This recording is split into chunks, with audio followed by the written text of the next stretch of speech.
Minsan, may pagkakataong napapatanong tayo kung ito na ba yung will ng Lord? Sabi kasi nila, mahirap daw ito hanapin. Pero, para sa'yo, ano ang will ng Lord? It's all about surrender. May kapalit na sacrifice. Well, it's also exciting.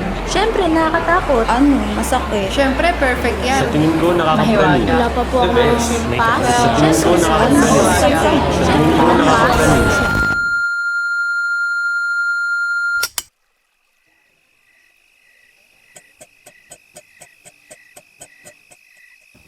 Lord, kung hindi po talaga siya para sa akin, siya na lang po yung mismong kusang lalayo.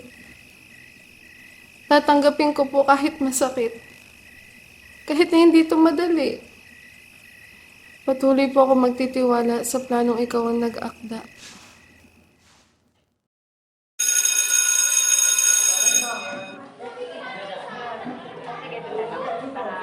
Hindi malayo.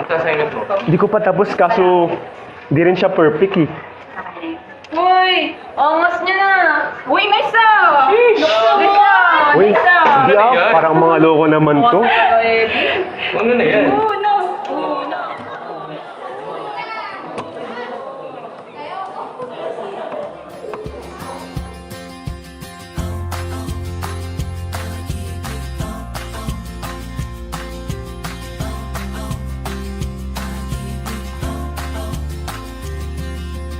Bakit ganito ang nadarama? Makita lang kita ng isang saglit. Ang araw ko ay buong buo. Sa gabi ikaw ang panaginip. Dahil sa iyo puso ko.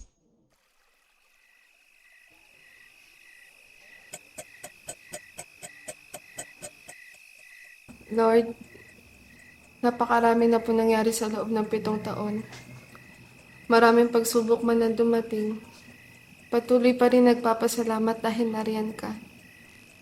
Saksi ka sa mga luha at tuwa na aming naranasan.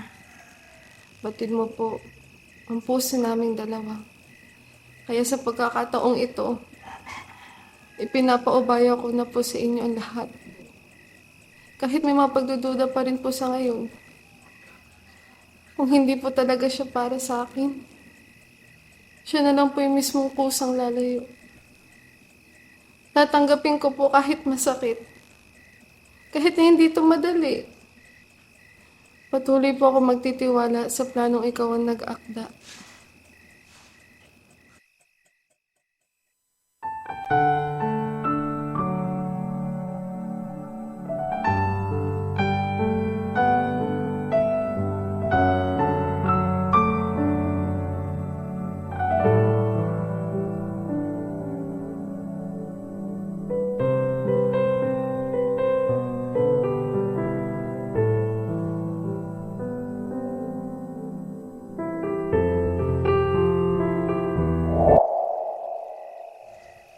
Lord, yun na po ba ang sagot? Sinasabi sa mga ngaral 4 verse 9 to 12, ang dalawa ay mabuti kaysa isa. Sagot.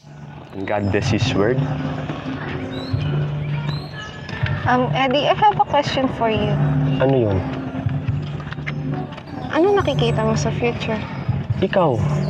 May seryoso sagot kasi, Eddie. Ikaw nga. Anong kala mo sa akin nagbibiro? Seryoso. Sigurado akong ikaw ang nakita ko sa future ko. Hindi ko alam kung paano sisimulan nagkwento ang mga nangyari ngayon. Halo-halong emosyon, ngunit nangingibabaw ang taus-pusong pasasalamat. Pasasalamat sa Panginoon na ibinigay ka niya sa akin. Hindi matatawaran ng kahit anuman ang saya at ngiti sa loob ng 7 taon na kasama ka, maging ang Panginoon. Sa pagtahak ng bagong landas na ito, I feel secured na ikaw ang kasama ko. God didn't bring Samahan niyo ako, Lord. Excuse me po, ma'am sir. Ay, hello po. Mag-overnight pa po sila? Ay, hindi na po, sir. Patapos na po kasi yung day tour. Mag-aalasin ko na po. Ay, sige po, tapusin na lang po namin itong prayer. Malapit na rin po. Sige po. Sorry po, pasensya na po sa abala. Akala ko perfect na ang lahat. Ito rin madalas na akala ng marami. Yun bang kapag nagmahal ka, puro tamis at lambing lang? Sana nga ganun lang kadali. Pero darating at darating talaga yung panahon na susubukin ng isang relasyon. Ito ang realidad ng buhay. Sabi pa nga ng iba, kapag mahal mo ang isang tao, di ka mapapagod sa relasyon. Scam yan! Kasi kahit gaano mo pa kamahal ng isang tao, darating talaga yung point na mapapagod ka. May inis, o di kaya magagalit ka. Bakit? Kasi tao ka. Tao rin siya. Two completely different and complicated human beings living life while working in your relationship. Ngunit sa kabila ng lahat ng ito, hindi kami sumuko. At mas lalong hindi kami sinukuan ng Diyos. Nagpadala siya ng mga tao, our family, sina Pastora Sally, and even the church, upang maging gabay at manalangin para sa amin. Ganun kahalaga ang mapalibutan ng isang godly community. Kung hindi dahil sa kanila at sa dakilang pag-ibig ng Diyos, hindi ko alam kung naririto ba kami ngayon. At syempre, kay Eddie.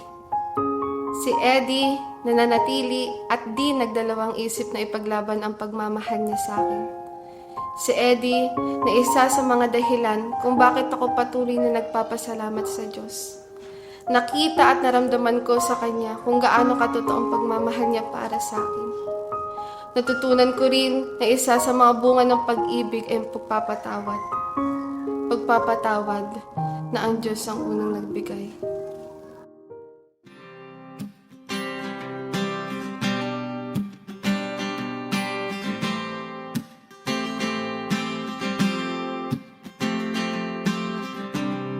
Totoo na darating sa point ng buhay mo na matatakot ka at masasaktan ka ng sobra dahil bahagi ito ng kalooban ng Diyos. Bakit? Kasi hindi mo alam kung ano ang mangyayari sa susunod. Kaya kailangan mo ipagkatiwala sa Kanya ang lahat. Yung sarili mong kagustuhan at yung buong buhay mo. Masakit man sa umpisa, pero ipapanalo ka na. Maaring yung kagustuhan mo ay ibang-iba pala sa kalooban ng Diyos. Kaya, ito na yung mga pagkakataon na hayaan mo na siya na ang mag-control ng manibela ng buhay mo. Kailangan mong bitawan ng pansariling kagustuhan dahil mayroong plano ang Panginoon. Doon, mas sigurado ka. Kaya ngayon, tiwala ako. Tiwala ako na ang Diyos ang nagpatubad ng lahat ng ito. We're no longer two, but one in God's eyes.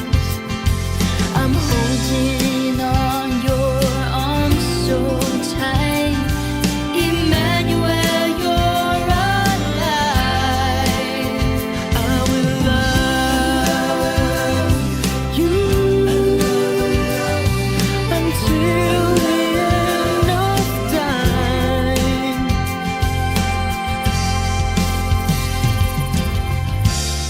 Biyaya ng Panginoon. Siya ay biyaya ng Panginoon sa akin. Blessing that I will cherish for the rest of my life, just like what Christ does to His church. Dahil din sa sakdulang biyaya ng Panginoon, kaya kami ngayon ay may lakas ng loob na lakaran ng plano niya para sa amin. At ngayon, sa bagong kabanata ng aming tatahakin, sa Diyos kami buong puso, buong kaluluwa, buong lakas at buong isip magtitiwala. To God, all be the glory.